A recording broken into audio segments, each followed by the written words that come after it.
We are live on the Redneck Show. Welcome to the Redneck Show, the show about everything where we talk about everybody.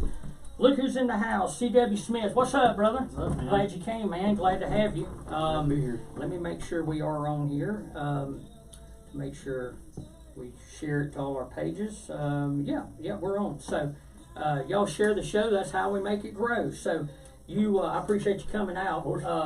You drove all the way from Cartersville, Georgia. Yes, sir.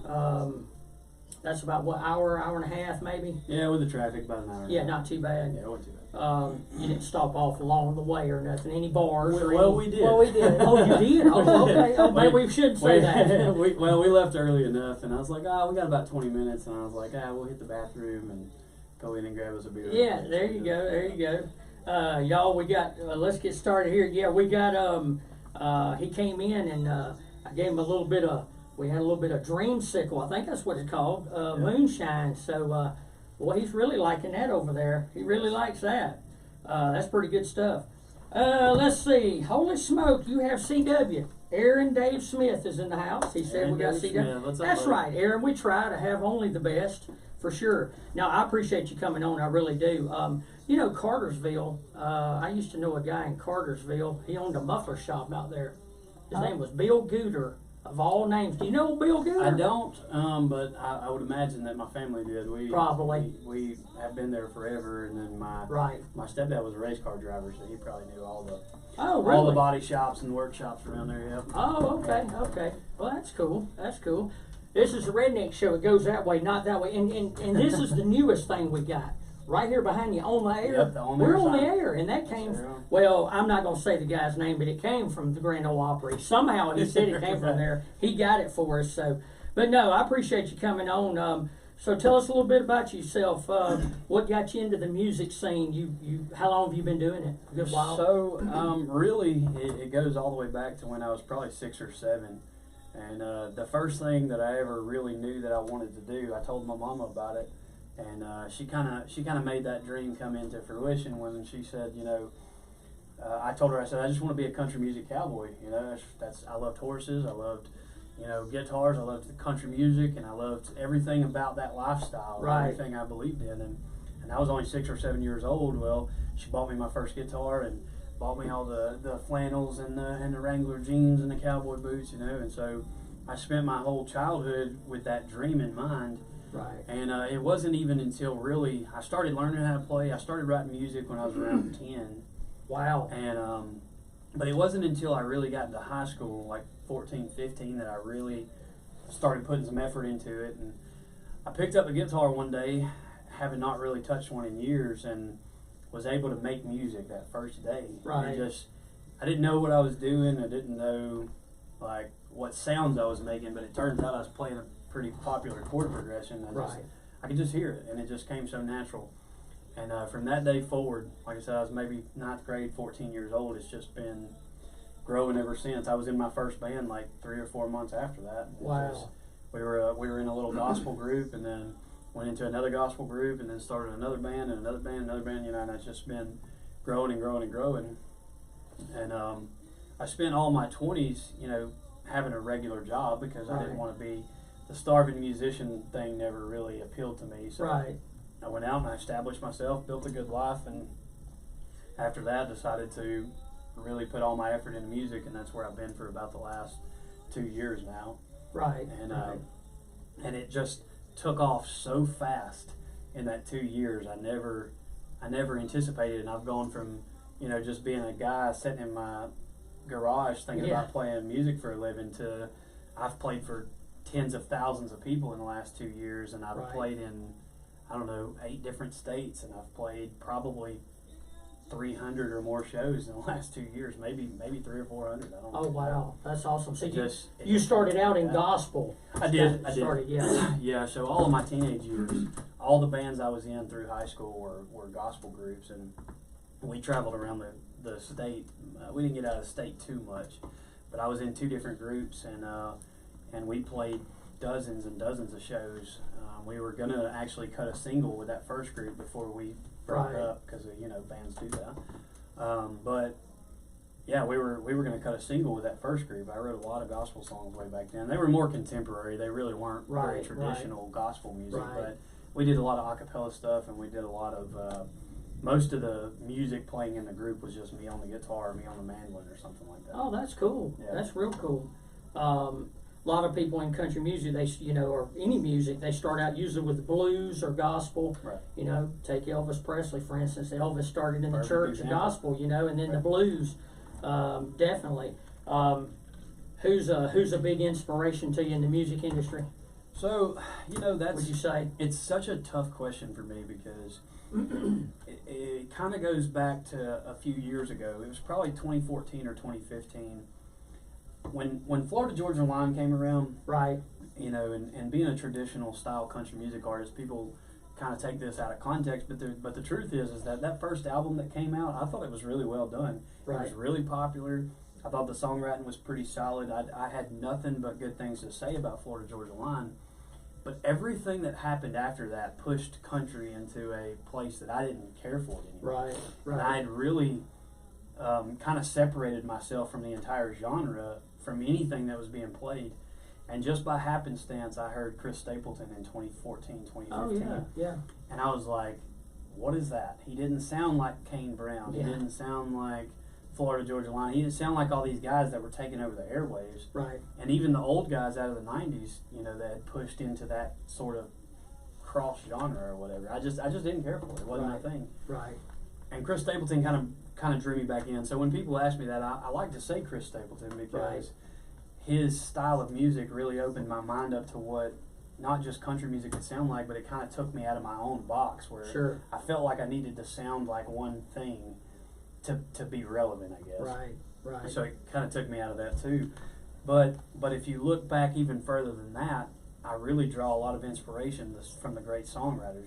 Merle Haggard was probably the greatest songwriter that ever lived. Right. And then if you, at least in our world, in country music world, for sure. I mean, and then you look at Johnny Cash, and you look at Dean Dillon, you look at these guys who, David Allan Coe, and, these guys made country music sound the way that country music sound all through the 60s and 70s and 80s. They were platforms. Right. So when I'm wearing a Waylon Jennings shirt, he was my favorite singer there ever. You go. Yeah. The greatest voice, I think, in country music that ever existed. So I draw inspiration from those guys, and I try to keep that idea that it doesn't have to fit into a box, but telling stories matters, and saying things that people want to hear matters, and it matters to me. Right.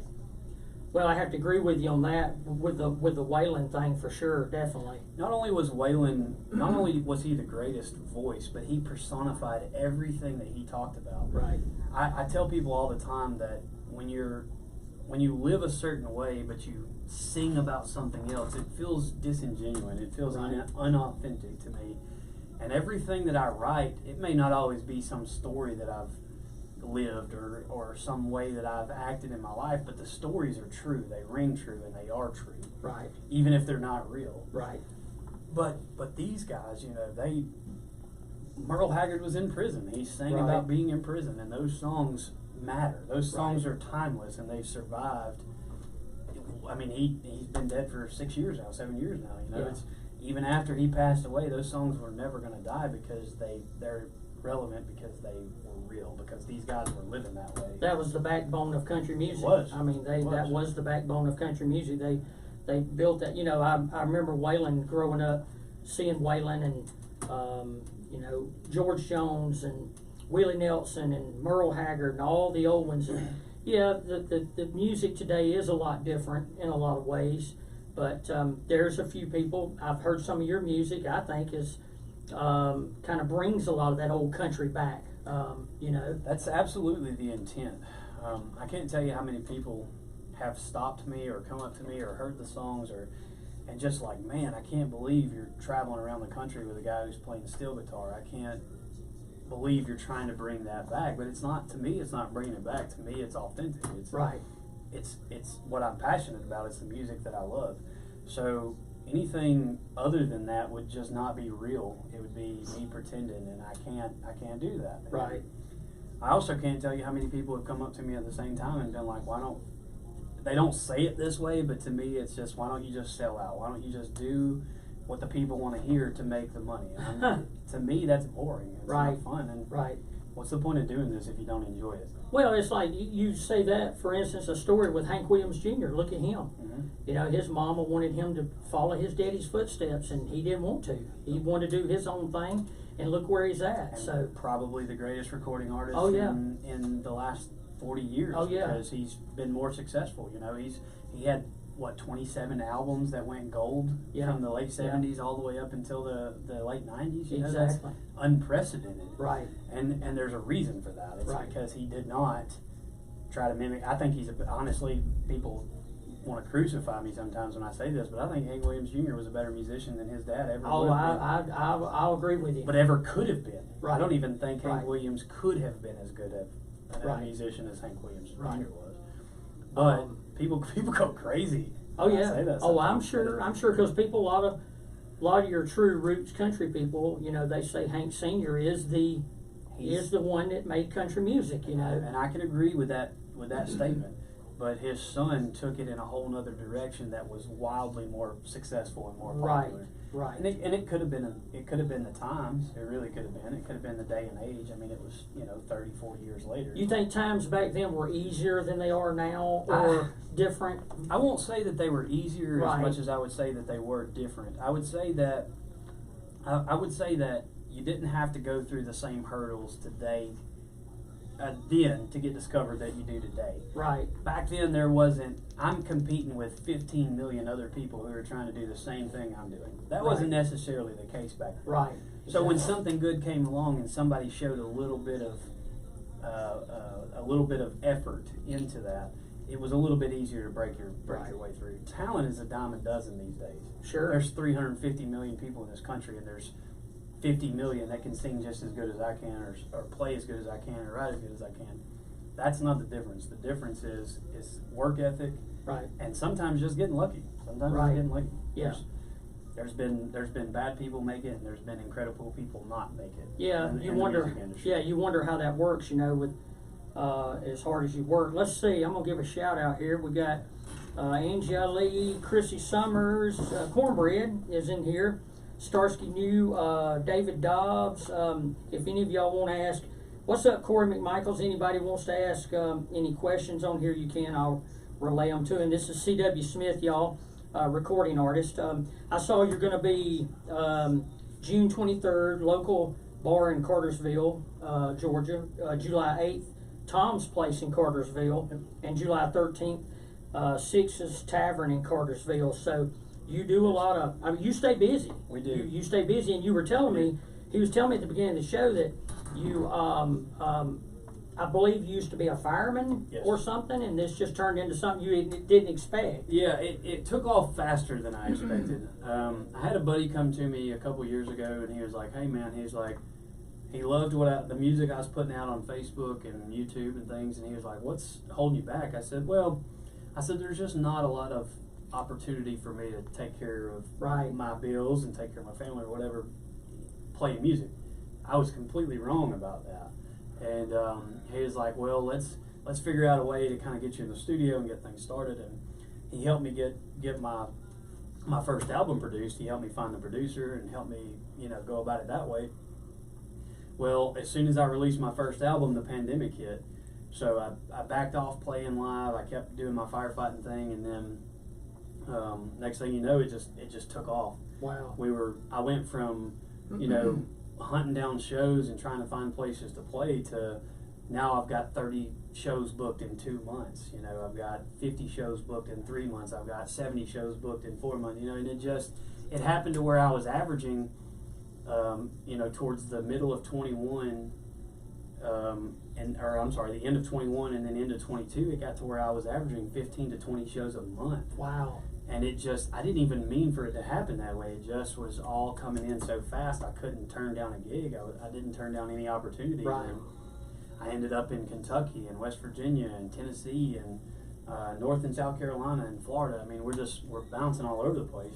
Actually, next week I've got 4 shows. I'm playing Wednesday in Cartersville, Thursday in Hiram, Friday we're in Wedowee, Alabama, and Saturday we're in Covington. Wow. So it's just like I'm playing 2 solo shows on Wednesday and Thursday, and then the band's playing Friday and Saturday, and it's now where are you going to be in Covington at? That's going to be the Social Goat Tavern Saturday night. And Saturday night. Yeah. We're close to Covington. Yep, It's just right down the road here. So, so if you get a chance, come out and see us. We'll be out yeah. there. I think the show starts at 8 or 9. Can't remember. It's and 8 that or is 9. when now? That's this coming Saturday. This Saturday night. Yeah, so we'll be out there. Before Father's Day. So unfortunately, I won't be here. I'll be in New Jersey with my kids, but I will have to catch you the next time around. If I saw you brought your guitar, did you name your guitar? Or you got your name on her yet? No. You know how those guys name their guitars. A lot of guys do that. Yeah. I named one of my guitars and it ended up getting broken, so I did it? kind of got a little superstition about naming them after that. Wow. Yeah. I did. I got this guitar a couple of years ago. This has been a dream of mine since I found out about guitars. I never Right. on that kind of thing. And this is a J45, which is a staple in country music history. But I got this guitar because I got lucky and they went on sale. And they had this whole, hey, get it now, and it's like it ended up being $1,000 cheaper than what they are now. Oh, that's so, awesome. It took them about 7 months to build it and get it to me, and then I've had a lot of issues with it, and me and her have fought a whole bunch, but it's the best sounding playing live guitar I've ever had. Oh, that's awesome. That's awesome. Well, we'll get you to play us one here shortly. You've got a new single out, "Get Her Off of Mine." Yep. And I like that song. A good song. I guess a lot of people, your songs reflect on your life. A lot of people's, like we were talking about Johnny Cash and Merle Haggard and all them. You made a comment about Merle Haggard being in prison. Johnny Cash was never in prison. He never got arrested for anything. A lot of people don't know that. He did like later on in. I think he did later on in never, life. He kind of got a in little. prison. Him and Waylon were roommates, at one time. But Johnny Cash, I've always had a lot of respect for him because a lot of people don't understand the Man in Black. That song, "The Man in Black," and what it stands for. Yeah. And you just have to listen to the words. He was a of common man, and he was just associated with those people, and that's okay too. Yeah. Taking notice of the people that society kind of rejects and don't think matters. I wrote a bunch of prison songs, and I've also never been in prison. Right. But my dad was. Right. And I can relate to that in that sense. But even if my dad wasn't in prison for the time that he did, right, I can still relate to it because they're still people, and it's people that maybe even sometimes feel kind of forgotten or pushed to the side or outcast or whatever. But the thing about telling stories is, I say this all the time, it doesn't always have to be real, but they're always true. Yeah. Stories are always true. They always come from somewhere. Someone will always be able to directly relate to a story you tell, whether it's real or not, whether it's a made-up story. And a lot of the story songs that I tell are made up. Even "Get Her Off of Mine" is not something that I ever experienced directly. Right. I wrote that song because I thought it'd be a cool idea to write a song about a bartender having a conversation with a guy who's going through some hell. Right. And they're close and they're related, but at the same time the guy's like, look, I don't want to hear what you have to say. I just want to sit here and drink all night. But bartenders do that. Yeah. And my favorite line in that song is that bartender wisdom ain't always what it's out to be. And it's the truth. It's sometimes you just don't want to hear it. Sometimes you just want to sit there, and that's how that story became what it is. Because it was an absolutely relatable story that somebody out there is listening to and going to be like, you know what, I went through that. I did that. Yeah. I did that exact thing. Yeah. You need now. If you need another job now, I need a co-host because you've got it going on now. My co-host is sitting over there. That's my co-host, Judy Touchett, and she's not a good co-host. She sits over there to the side. Relatively quiet. Yeah, relatively quiet. She had a rough night last night, I think. Yeah, she's a beauty. I got to ask you this. You probably played some good places and some bad places. Have you ever literally? I've always said, I play the harmonica. Yeah. I'm all right, I guess. I don't know. I mean, I got a signature harmonica over here. I don't know. I've never named it. I should. But a bar with chicken wire where people throw beer bottles. Man, that would be awesome. You ever had beer bottles thrown at you? Well, yeah, I got hit in the face with one last year. You did? But that was a whole nother story for another place. Oh, okay, but, okay. Not musically related. Not musically related. But you know, I've played some pretty wild and pretty rough places. I've played shows that have gotten out of hand. I mean, there's just as many rednecks in West Virginia as there are Georgia. There's just as many rednecks in Kentucky, you know. So I've played probably 50, 40, 30, I don't know, somewhere between 30 and 50 shows in the last couple of years between Kentucky and West Virginia. Wow. Love going up there.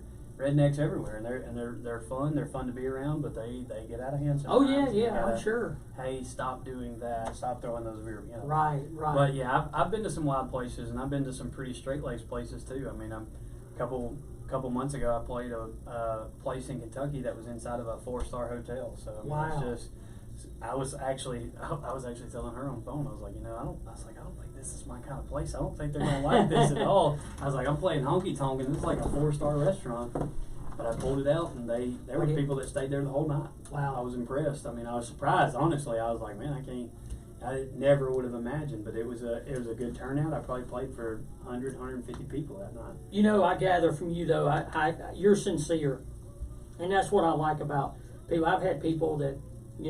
They're just there for it, but you feel it, you live it, and you appreciate it. Like you saying, I didn't think there'd be that many people there. I didn't think, so you are very appreciative of it, and people like you deserve only the best. And Appreciate that. And we'll get you to play a song there if you want to get the old girl out and play us a song there. We'll put the camera on you. C.W. Smith, y'all. Now tell everybody where they can find your music, where they can find you at. We've got Facebook, Instagram, TikTok, and YouTube.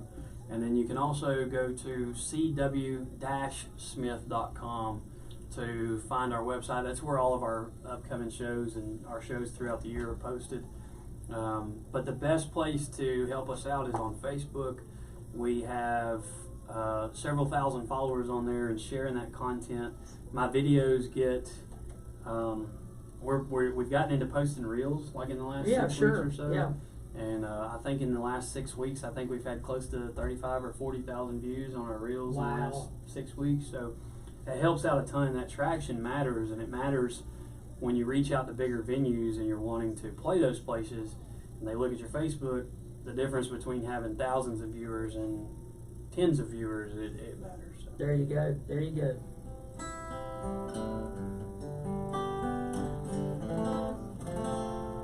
Sounding pretty good. Yeah, it sounds real good. Well, this is a song I wrote. It's called Wrecking Ball, and I really like this song. It's one of my favorites that I've ever written. I thought it was pretty sincere and pretty heartfelt, But at the same time, it's about somebody who's just feels like they're doing everything wrong in every relationship they've ever had with anybody. It doesn't matter if it's romantic or just family. Just somebody that feels like they're doing everything wrong. But this song's called Wrecking Ball.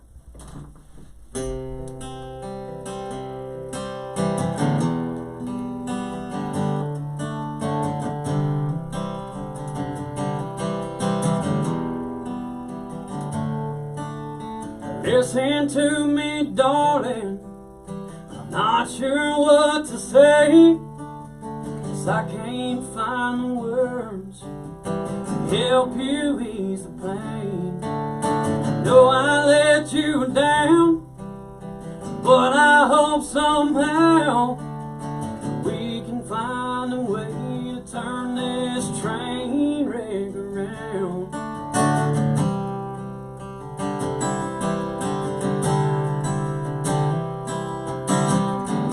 'Cause I burned everything I touch, and your charred heart is proof enough that rambling is the answer to my restless soul, and whiskey is the concrete that I used to fill the hole in my heart. Your love left behind. It doesn't help when I can't get you off my mind. But a runaway train got nothing to lose.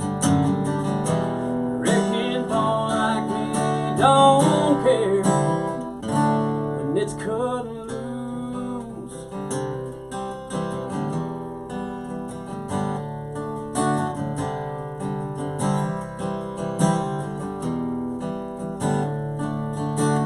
There's a side of me that can never settle down, and I still feel so empty whenever you're around. I hide how I feel from a world that's so cruel, but I never knew how much I was hurting you.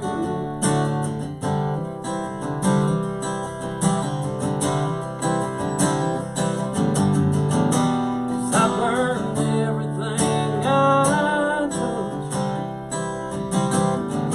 and your charred heart is proof enough. Their rambling is the answer to my restless soul. Your whiskey is the concrete that I used to feel. In my heart, your love left behind, and it doesn't help when I can't get you off my mind. But a runaway train's got nothing to lose, and a wrecking ball like me don't care. No, a wrecking ball like me don't care when it's cut loose.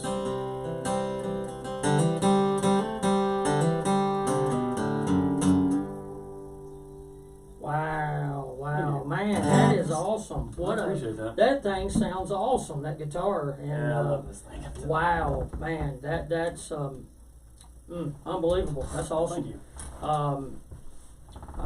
How you feel that the internet has had an impact on your music? I mean, Yeah. I think a lot of people, it helps a lot of people as far as that's concerned. Used to be, me and Cadillac Jack had talked, and we talked about radio, and a lot of Cumulus radio is taking over, and it's kind of going to the wayside.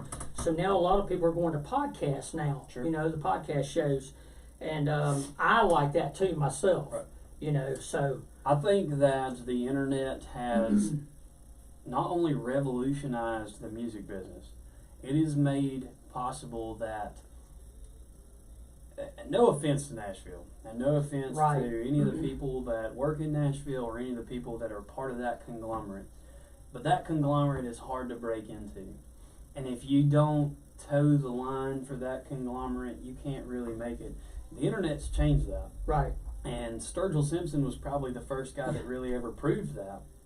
He was winning Grammys in country music without getting invited to country music award shows because he wasn't tied up in the business. right, And since him, he was the first one that ever did it, but he had a country music album go #1 without a major record label behind him. And he was the first one to ever do it. And since he's done it, I believe there's been 6. right, 6 people have made #1 records without having RCA or Mercury or Right. Warner behind them. right, And nothing against anybody who's in that, and nothing against those labels. It's just that the internet has made a pathway for guys who don't follow that same status quo, so to say.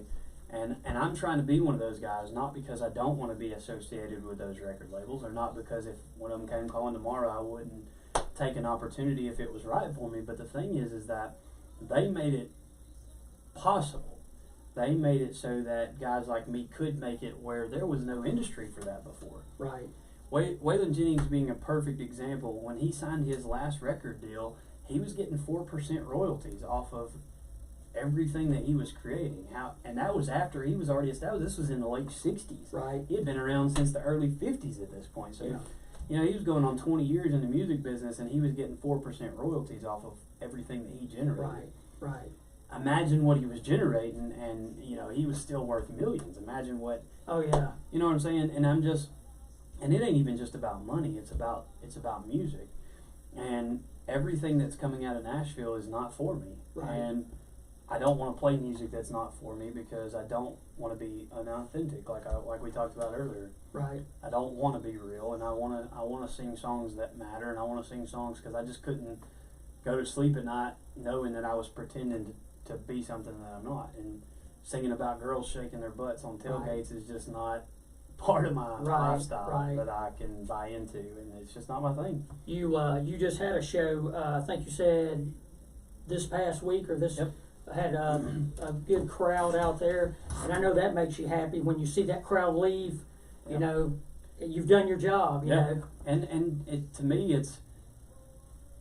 I tell people all the time, and musicians in particular have responded well to this. But I mean, I have a romantic passion for music. When I listen to music, I don't listen to music just because it sounds good or because I enjoy it. It's because it does something for me. It does something to me, you know. It affects me maybe deeper than it does most people. But when I'm sitting out there and I'm sitting in front of a crowd, I never get nervous. I've never gotten on a stage where I was shaken. I never got on a stage where I was anxious or nervous. It came so natural. And just being in front of these people and seeing the joy that it brings to them, and knowing that somehow me, who in my mind I'm just nothing, and I'm nothing as a musician, and to see the joy and entertainment that I bring to people, that matters more than how much money I make. It matters, and people probably say that all the time. They're like, you're full of it, man. Everybody wants to make money. Yeah, of course I want to make money. Right. But at the end of the night, I don't come off stage feeling like I'm high as a kite because I'm making a bunch of money. It's because the crowd made me feel that way. Right. And I've played just as many shows. I've played hundreds of shows where the crowd didn't make me feel that way, and I walked out of there discouraged and kind of beat down and worn out. But when you play, even if it's just 20 people, even if it's just 15 people, and those 15 people are just engaged and passionate about the music that you're bringing, that's worth playing for hundreds. We did play for 700 people the other night, and for the whole first set, they were not into it, and they were not enjoying it.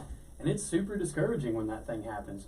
And it was probably even our fault. I had somebody come up and say our volume was needed to be adjusted, and we tried to fix it. But as soon as we started our second set, the crowd was there. I guess you're just running through your mind. You're trying to figure out, okay, what can I do to get these folks into it, you know? And then, you know, you said they got pretty rowdy and had a good time. Had a great time. I mean, I asked the people to come up to the stage towards the end of the night. We had a bunch of people up there.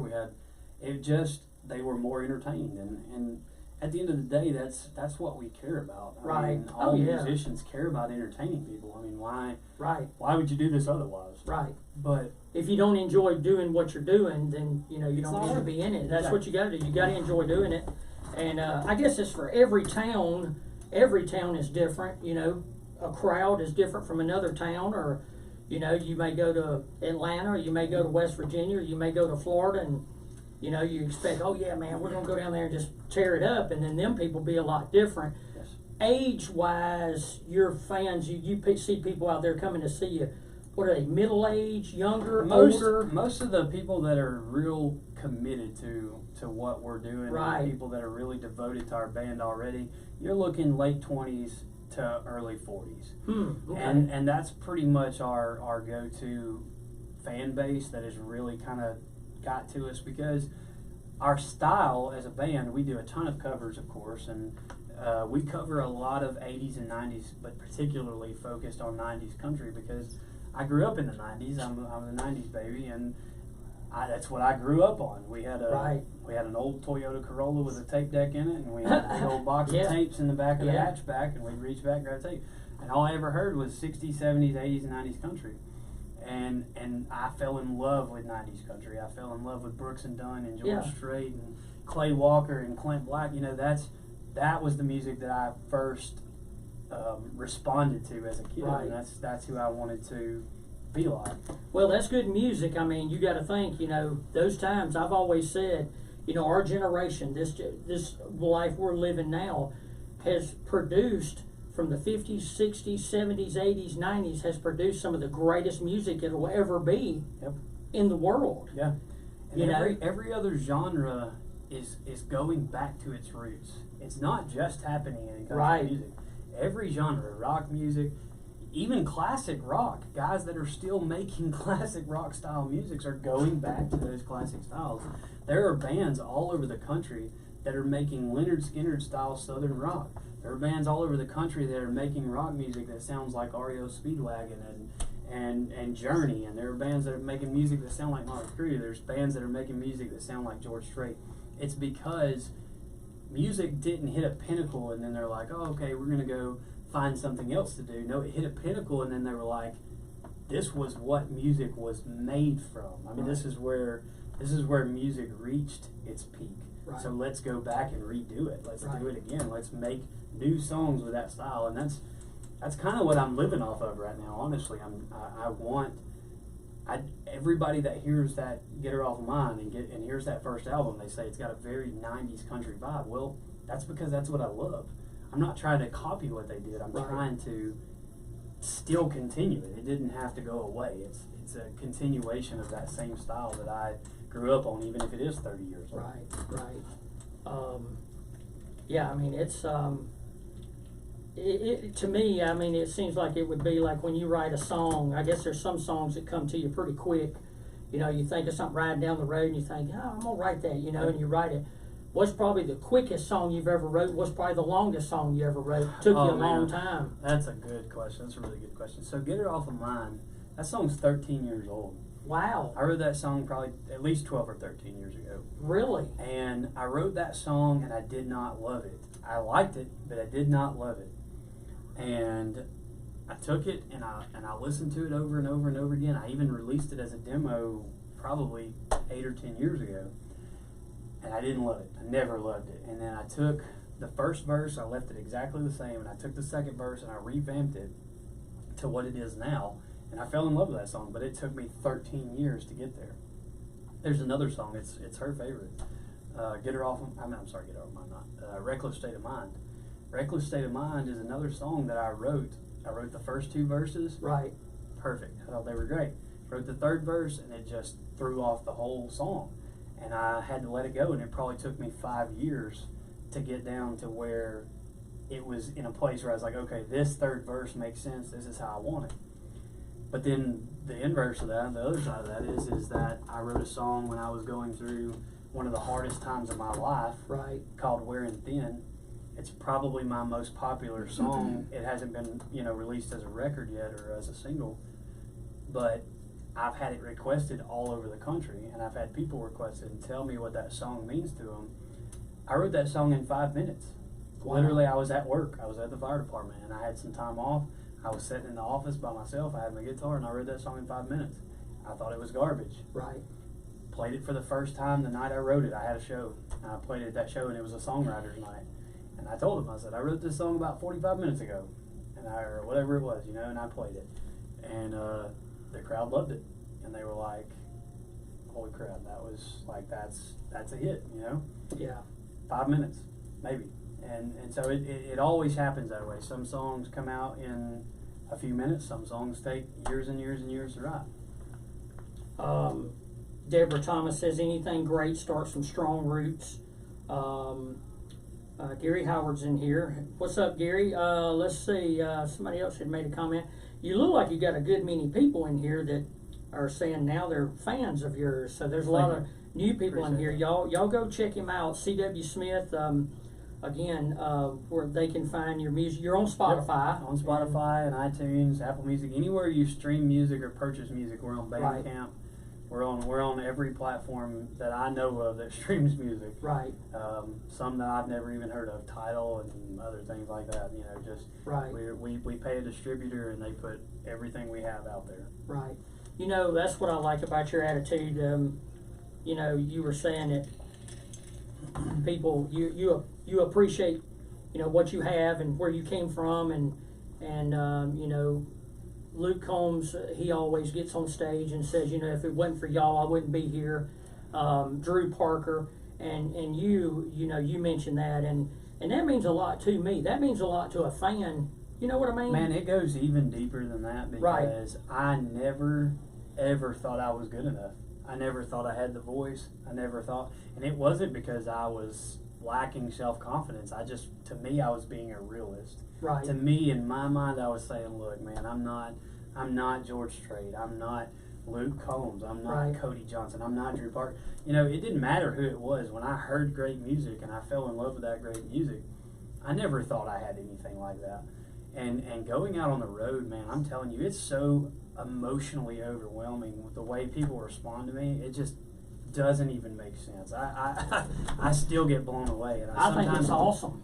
Sometimes I leave my show, man, just completely flabbergasted because I'm just like, man, how in the world am I playing 700 miles away from where I grew up, and there's 100 people out here that want to hear what I have to say? How is that possible? Yeah, you think of that. You know, I've had people write me and say, "You don't know me. I love watching your show or your crazy videos, and it gets me going. It I have a lot of depression problems or blah blah, whatever it may be, but."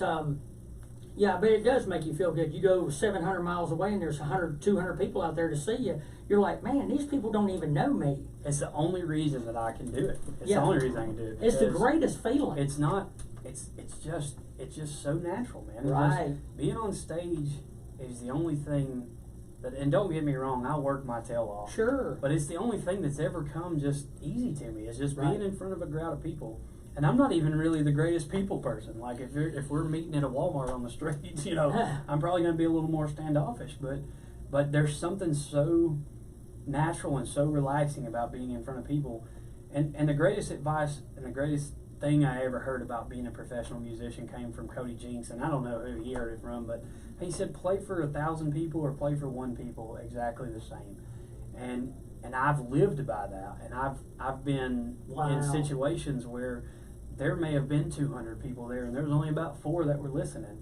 And sometimes that gets frustrating, and sometimes it gets agitating. But at the same time, it's the only thing I've ever done in my whole life that I didn't have to put myself out of my comfort zone to do. It just doesn't make me uncomfortable. It's what made me realize that it's what I was supposed to be doing, because it's where I belong. Because being in front of those crowds, whether it be 3 people or whether it be 3,000, which I ain't even got close to, doesn't matter.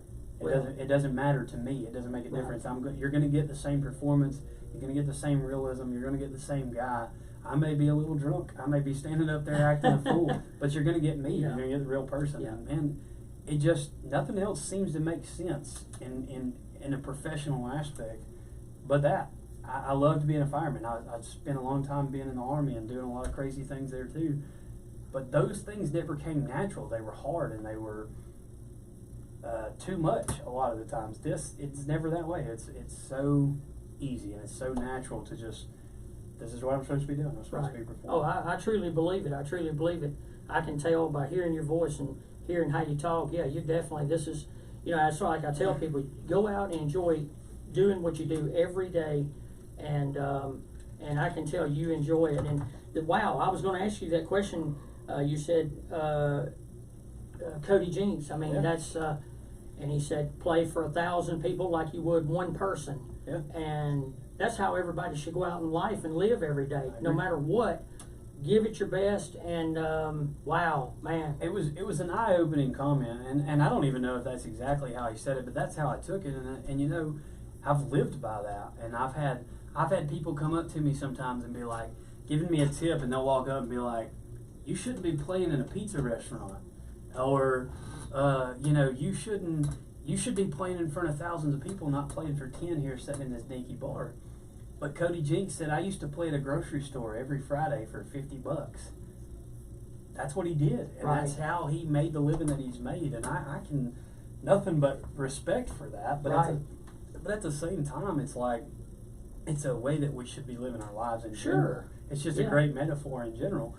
And I don't ever take for granted if there's even 1 person in my show, even if there's 1,000 people there not paying attention. If there's 1 person who's taking note and just hanging on to every word I have to say, great. And if they're not, then they're not. Because at the end of the day, I'm putting on the best show that I possibly can. And I'm loving it. And if you're not into it, then you can tell. And I always tell people, always appreciate where you come from. Never forget that. And there's a lot of good singers out there. I'll be honest with you. There's a lot of talent that has come from the state of Georgia. Georgia is a saturated state. It is a tough state to play. I tell people this all the time. And there's no insult to Georgia. I love this place. I love this state. Been here my whole life outside of the military, and I love this place, and it's home. But it is a tough music business. And the reason being is because, you know, we're one of the most populated areas in one of the most populated states in the entire country and in the entire world. This is a heavily, densely populated place, and you can throw a rock and hit 30 guys who can sing just as good as I can. And honestly, I think we as music fans in this area are very oversaturated by great talent, and it gets taken for granted sometimes. Right. Which is fine. It's okay. People don't realize it. They're not doing it on purpose. They're not being jerks. It just doesn't get appreciated the same way, and I can only say that with certainty because I've gone to smaller states and smaller communities, and they treat you differently because they don't have 50 guys coming out every week wanting a slot at their time frame for playing a show. Right. They might have 10 guys. They might have 5 guys, and they have to put those 5 guys in rotation just to keep the nights filled, you know? Right. So while I appreciate the talent that's around here, it also makes it very challenging to really get crowds engaged sometimes because they're like, well, hey, we just saw a guy that sang just like this last week, you know? Right. It happens. Right. It happens. Right. It Athens, does. Yep. Athens is a big area for country music. Corey Smith, Sure. primarily, but I mean, there's huge bands playing all over this area, all the way into southwest Atlanta and southern Atlanta, all the way down into McDonough and Macon, and then all the way back up. You know, Cartersville ain't that far from Chattanooga, even all the way up into Chattanooga. It's just this whole area there's just so much talent to compete. A lot of talent. Well, you did state earlier you had a full band. Yes, we do. Do you do more acoustic sets, or do you bring your band much? Or? I actually prefer playing full band sets. It's just more fun for me, and it's actually less pressure on me too. Right.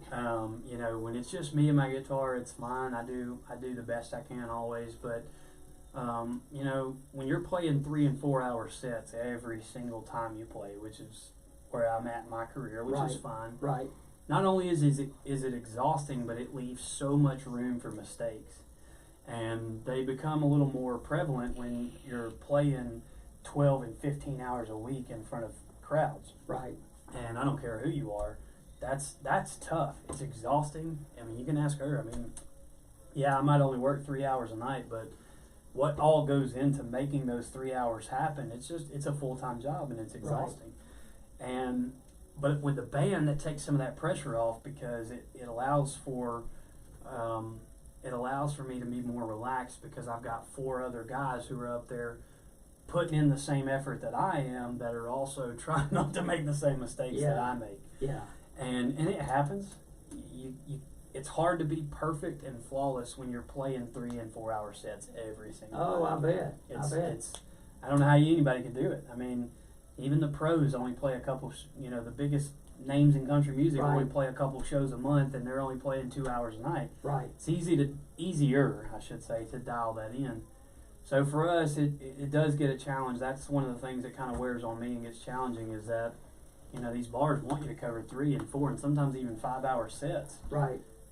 And it's a challenge. It's difficult to do. And I take requests when I'm playing solo too. So people come up and they'll throw some tip money in the jar, and then I have to pull a song out of my rear end sometimes like, oh yeah, I can probably do that, but I haven't played that song ever. Right. But I'll tell you, like, playing with a band for me is more fun and entertaining because it kind of opens up the crowd a little bit more, gets them a little more amped up than just acoustic stuff. But it also limits us in the same way that it limits how many songs we can play. Right. You know, right now our band has 50 songs in our set list, and we, you know, on a good day can cover 3 hours. Covering 4 hours is a challenge, even with 50 songs.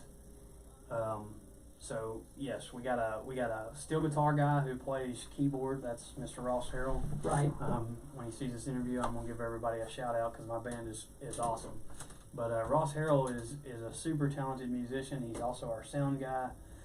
So he sets up our sound. I plug everything in, and then he dials everything in. Right. And then we have Josh Romero, who's our bass player. He's been with me for a while. He's a young guy that also is in a metal band, a heavy metal band. And when I first met him, he was like, "Yeah, man." He's like, "I'm from Texas, though." He said, "I love heavy metal." He's like, "But I love country too." He's like, "So count me in, right?" And then I got a guy named Chuck Harris on drums. He's our newest member. He just joined us a few weeks ago. And he's been playing professionally for 20 plus years. Fantastic drummer. He's down out of Cedartown. Right. And then my guitarist, me and him have been together pretty much since I stepped off with this thing. He's also a retired electrician, been playing professionally and in bands for 20, 30 years. And that's Rick DeFries. And it's such an amount of talent that I have around me that has just kind of happened by chance, right. You know? And these guys are devoted and they're committed to the band and committed to the sounds we're making, and it's just everywhere we go, we don't get complaints. Right. Even when we have terrible sets sometimes. Like Friday night, the whole band came off the stage. We had not played a show together in a month. We had had no rehearsals, and my drummer, who was my steel guitar guy filling in, hadn't played drums in like 6 years. Wow. We pulled that show off to the point where there was enough people in the crowd to be like, these guys are awesome. And I mean, not to throw our band under the bus, it was a last minute happenstance thing that we did. It was unavoidable, and it was right. either get him to fill in on drums or not have a full band at all. Right. He filled in, and every one of us came off stage like, gosh, that was brutal. Like it was a tough set for us to make it through. But I had at least 10 people come up to me personally and tell me that we were the best thing they'd ever heard, and it blows my mind every time that happens. That's awesome, man. That is awesome. I'm like, man, if you guys could hear all the mistakes that we hear in our ears as musicians, like, you would hate us. They'd hate us. Yeah. But at the same time, that's the amount of work that we're putting in, is that even though we had to change things up literally last minute, right, it worked out, and we had a successful set, even if it was very flawed on our eyes. Right. Well, there's a lot of things people won't see that you will. Right. You know, they'll notice that. Well, we're gonna. I appreciate you coming. I appreciate you coming out here tonight. We'll let you close out with a song, and I think we've about kept everybody on here. If y'all will please share the show, that's how we make it grow. That sounds bad, don't it? That sounds terrible. That sounds perfect. Let's see. Gotta make it grow. Dwayne Lynn has been in the business 37 years. Dwayne Lynn's a friend of mine. He's worked a lot of stage hand work for some of the best, Elton John, you name it. And so he said, you're totally right in what you say. He agrees with you. But thank you for that. y'all go check him out. C.W. Smith, and go download his music. Follow him. He's the real deal, man. I appreciate you being on here. You from the first time I saw you online, I said, I got to have this guy on the show. He's true. He's a true American. And I appreciate you coming on the show. I really do. Well, thank you. That means a lot. And I mean, this is what I do. She asked me on the way up here. She said, "Are you nervous?" And I said, "No. You know, it's like this comes natural as part of that thing too. I mean, I love talking about music. You can't be nervous being on the Redneck Show now. Exactly. You can't do that. Well, but I mean, even just a couple weeks ago when we were on the news, you know, I saw that. Dialed in. You know, there's nothing that gets me more engaged than talking about music and talking about I can tell the music that I'm passionate about, and I love this, and I thank you for having me out here. Oh, I'm glad to have you, and your Redneck Show family now. You're welcome to come back anytime, and y'all share this show and follow him, and we're gonna get out of here.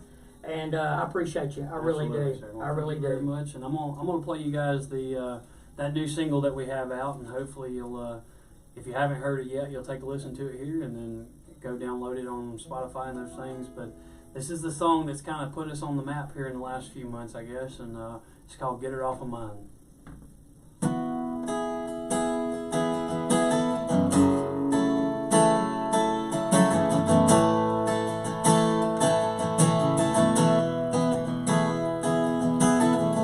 Sitting in this empty bar, wondering just how far they'll let me go. Will they throw me out? There ain't enough beer in here to help me hold back a tear for the mess that I have made of my life. She's moved on. It's goodbye, I'm gone so long, and I don't want your help, don't want your advice. I just wanna be held left alone tonight. Whiskey in this glass is all I need.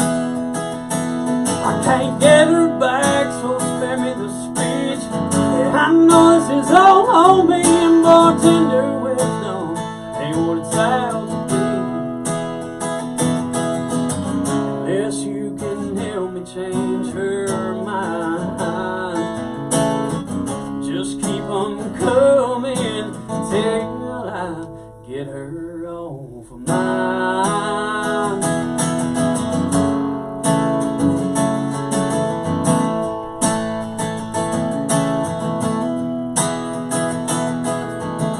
Ain't it funny how life changed?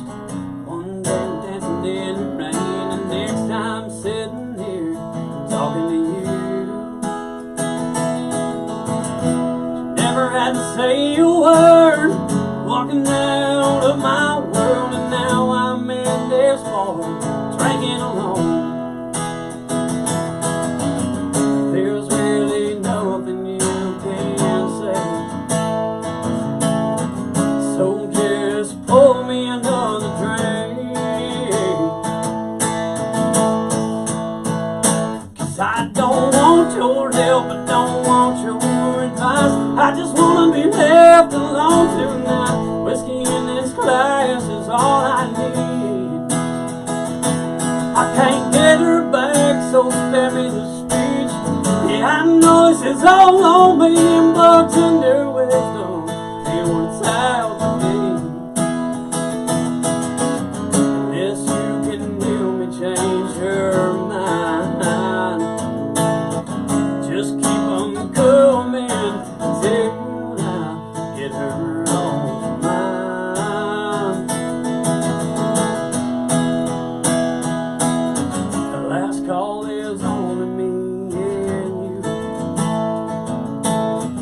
Pour me another round, 'cause I don't know what else to do. And I don't want your help, I don't want your advice. I just wanna be left alone tonight. Whiskey in this glass is all I need. I can't get her back, so spare me the speech. Yeah, I know this is all on me, and bartender wisdom ain't what it's out to be.